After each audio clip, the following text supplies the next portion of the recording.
You are surrounded by abundance, infinite choices, infinite freedoms, infinite pleasures.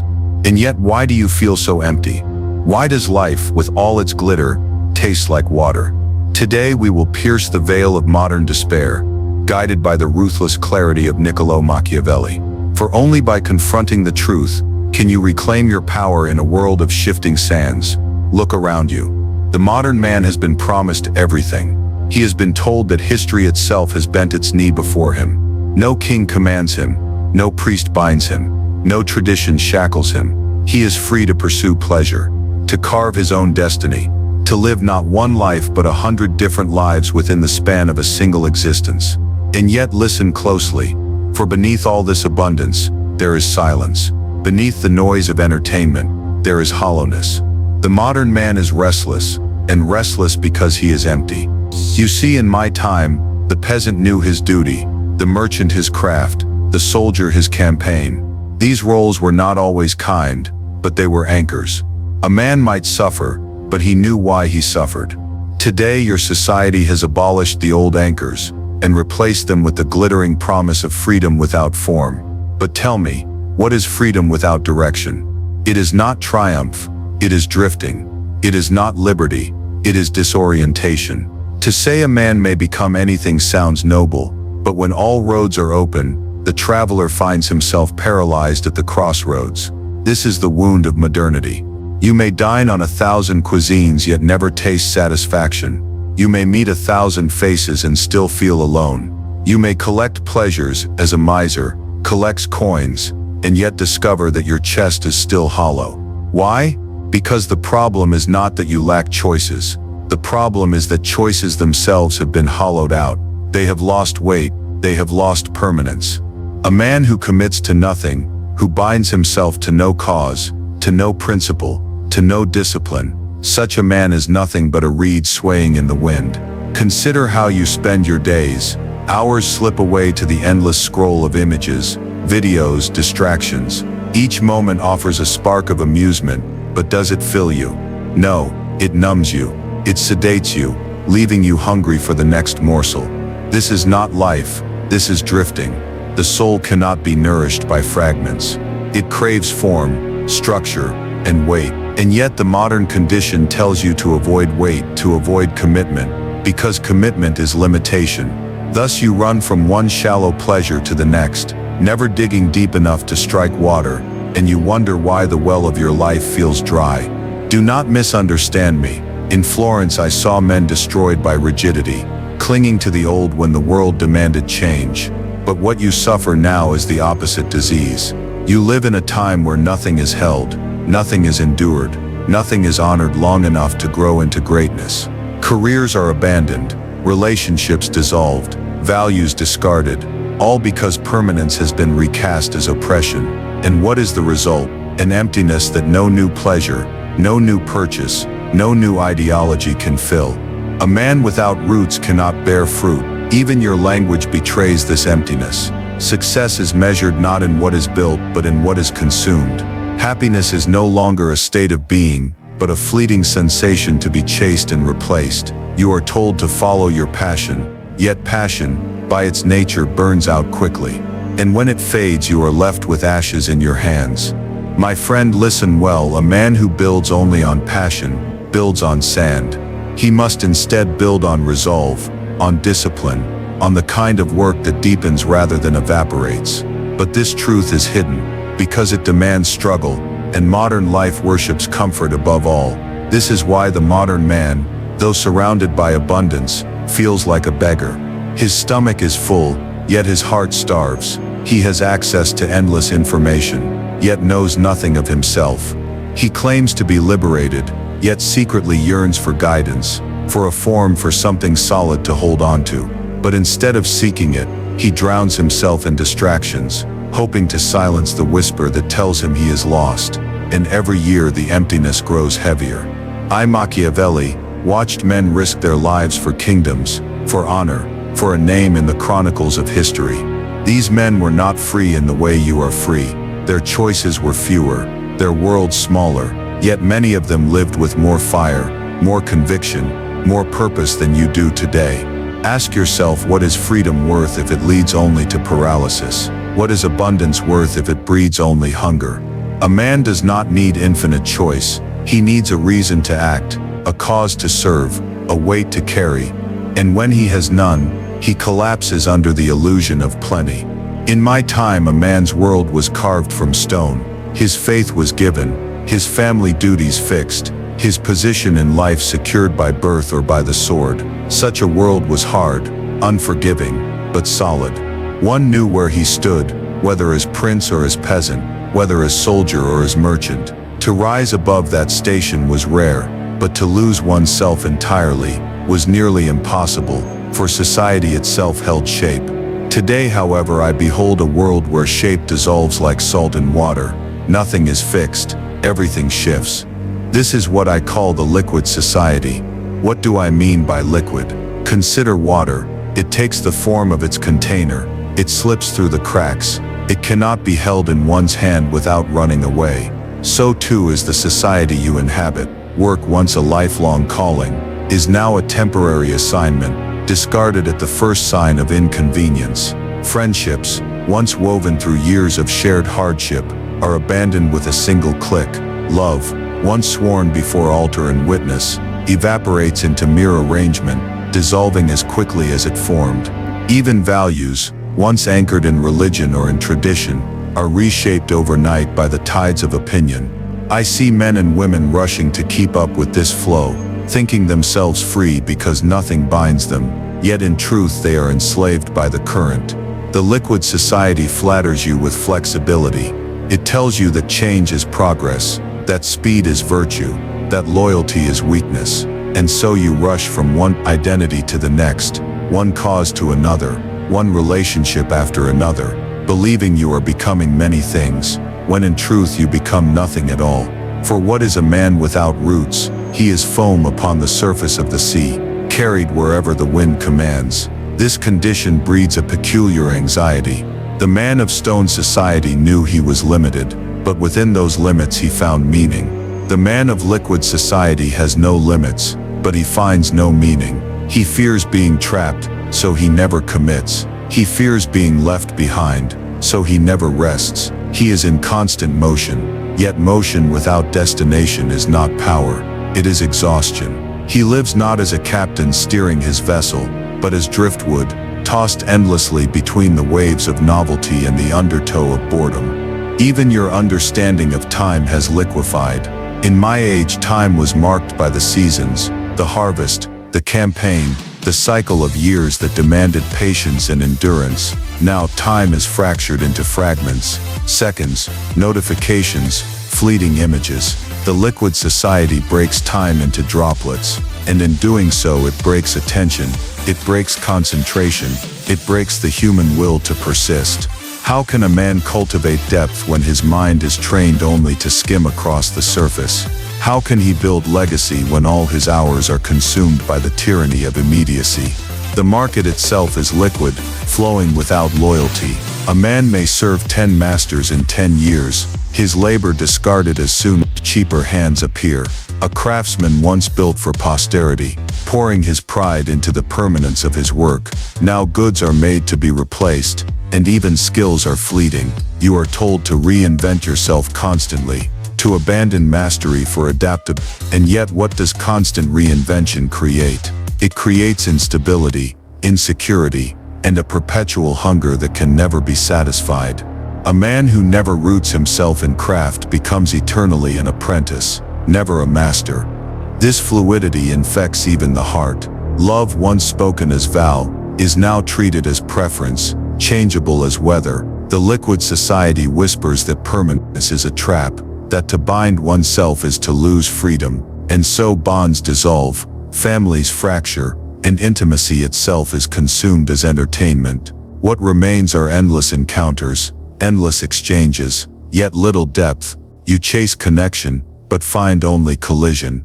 You long for union, but live in fragments. Do not think that this fluidity makes you freer. In truth, it makes you more easily ruled. For a man without stability is a man who can be directed anywhere the current flows.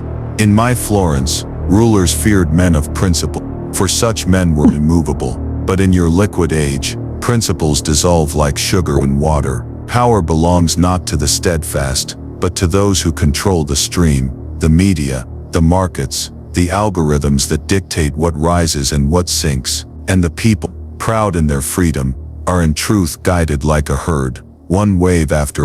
This is the paradox of liquid life. It offers endless novelty, but steals permanence. It gives you flexibility, but robs you of foundation. It promises liberation, but delivers enslavement to the tide. A society that melts everything, leaves its people thirsty, for no vessel can be filled when it refuses to hold shape. Listen well, for here I speak plainly, without flattery, and without disguise. In every age, men seek happiness, but few attain it. They search in pleasures, they search in honors, they search in wealth, yet most remain restless and unsatisfied. Why? Because they chase shadows, they confuse amusement for meaning, comfort for strength, freedom for fulfillment. But let me tell you a truth that princes and rulers have known for centuries. A man cannot stand on water. To endure, he must stand upon stone. And in a liquid society, where everything dissolves, that stone is found not in pleasure, but in strategy, discipline, and foresight.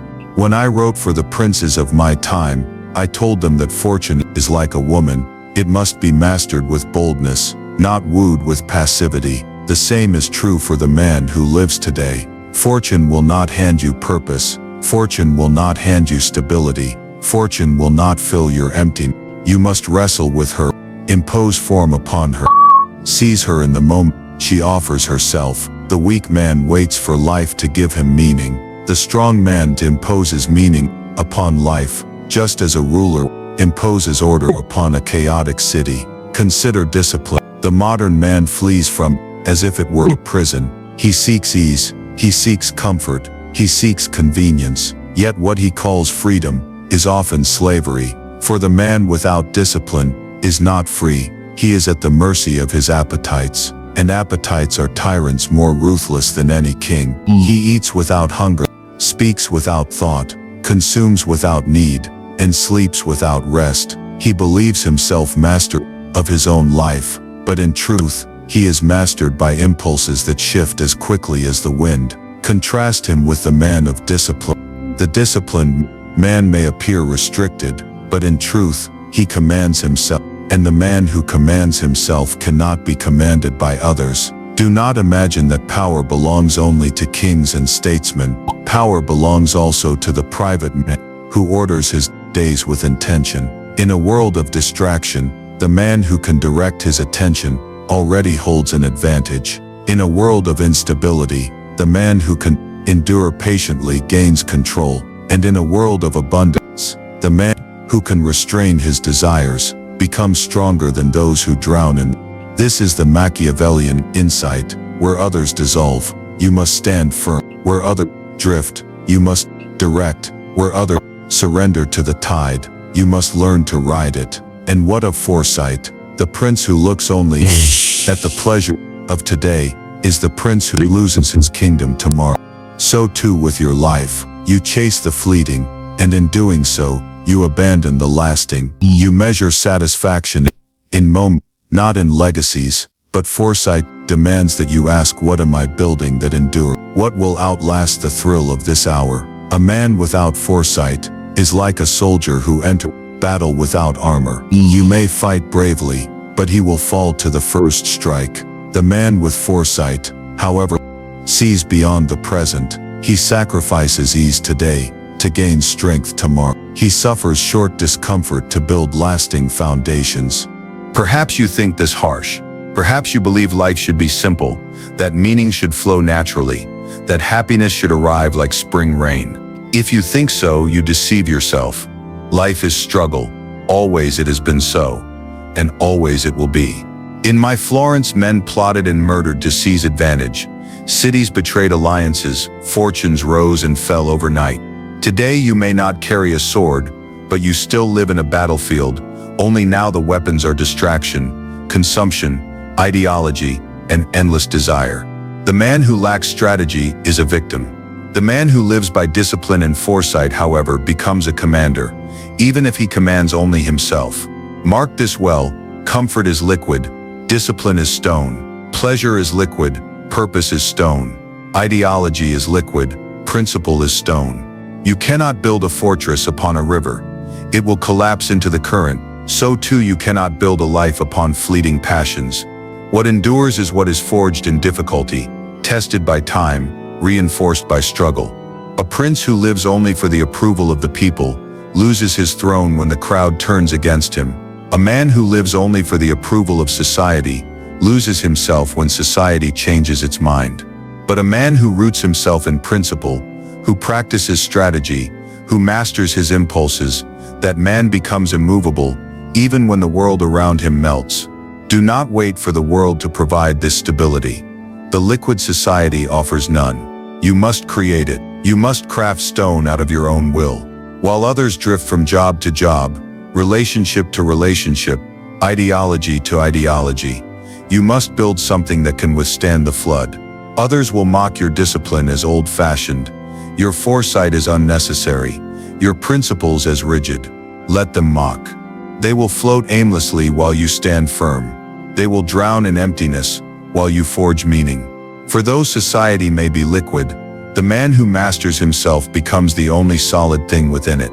Disorientation, how abundance has turned into hunger. You have heard my warning that a man cannot stand on water, that he must. You have seen the emptiness. Oh! You have seen how society has melted into liquid, how freedom has become self. Root himself in discipline and foresight if he wishes to endure. Oh! But you may now ask, what is to be done? How can one live in such a world where nothing is solid and yet still build a life of strength, meaning and command? The answer is not to flee from liquid society, for you cannot escape it. The tide surrounds you. The answer is to master it, to turn its instability into your advantage, to use its very fluidity as your weapon. Do not mistake me. I do not call you to return to the past. That world of rigid hierarchy, of unyielding tradition, is gone. The pillars have crumbled, and no man can restore them. To try would be to chain yourself to ghosts. Instead, the way forward is to live with cunning, as a ruler lives when surrounded by enemies, alert, disciplined, and deliberate.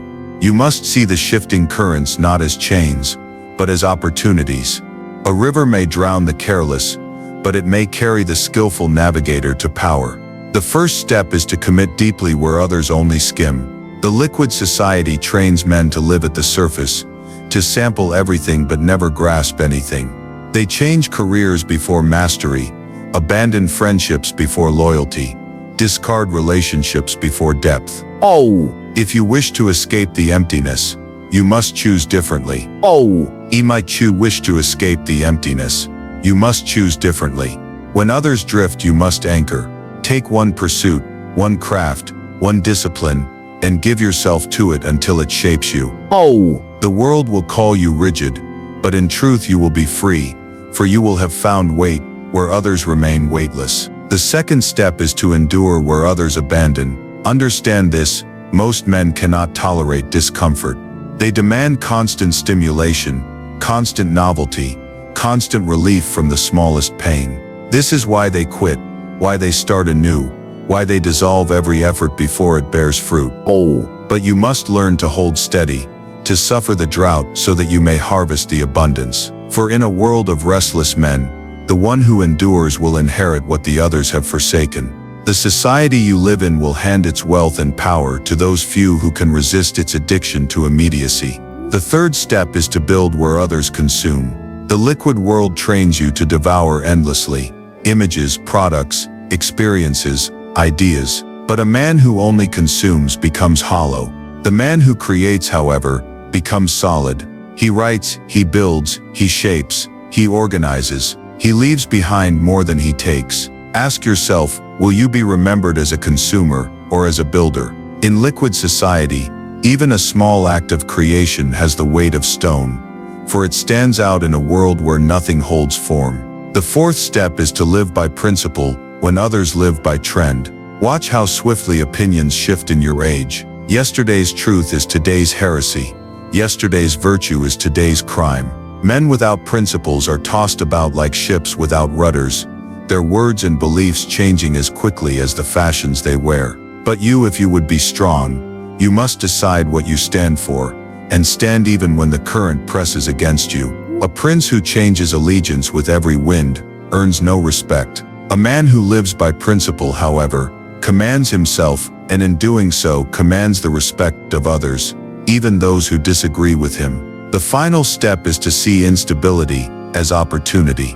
In a rigid world, the doors of power are locked, and only a few can open them. But in a liquid world, everything shifts, nothing is stable, and in this flux lies the chance for the cunning to rise. While others despair at the instability, you must look for the openings it creates. Where one man sees collapse, another sees conquest. Where one man sees confusion, another sees the chance to impose order. In such moments, the bold carve their names into history. Do not hide from instability, use it. If you live in this way, you will no longer be the drifting man, restless and hollow. You will no longer be the one who mistakes freedom for fulfillment and abundance for meaning.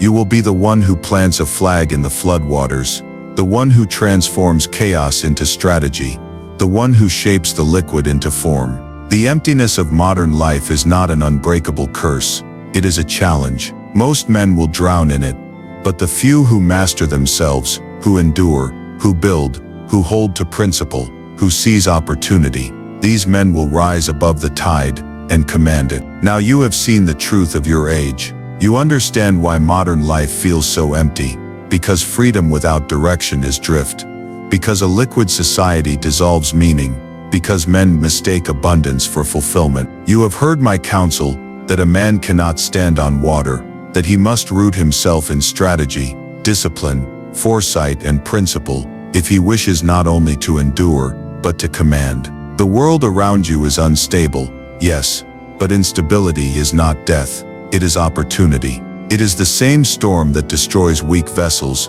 but carries the strong to new dominions. Most will surrender to it, floating like debris, endlessly searching yet never finding. But you must be different. You must be the stone in the river, the hand that shapes the current, the will that imposes form upon the formless. For in an age where all dissolves, solidity itself is power, and those who master themselves in the flood shall not only escape the emptiness of modern life, they shall rule over it.